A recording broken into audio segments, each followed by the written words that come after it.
Okay, quick tip time. The auto-locking munter hitch. This is the standard munter hitch right here, and it flips in on one side, flips in on the other side.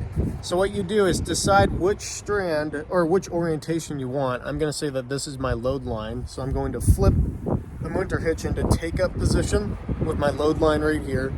Next thing I need is another locking carabiner. And there's two ways I've seen this done, so I'm going to show you guys both ways. First one I'll do is clip the load strand right here, and then I'm going to clip this carabiner through the heart of the munter hitch, lock it, and now it kind of just hangs freely right here, and I can pull in rope, but when the force is applied on the brake strand with the climber, the carabiner just stops the hitch from rotating through the other locker. So it is completely tight right now. Now I can go back to belaying through, and then it locks up right again. So some people like having the carabiner float freely. Other people like to control it a bit more.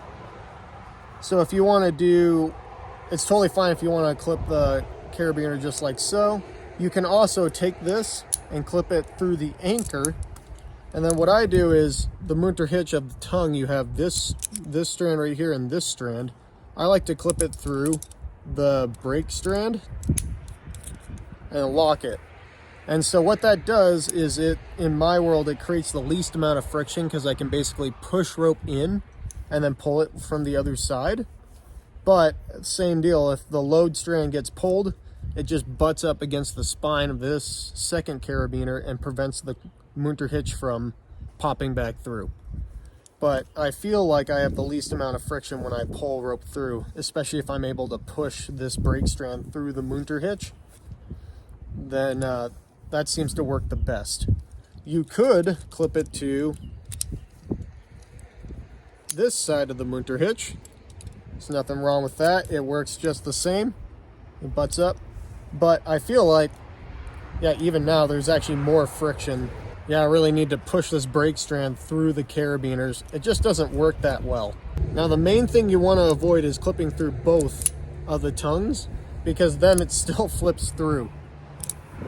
So this is the incorrect way. You just essentially put another carabiner in with the munter hitch.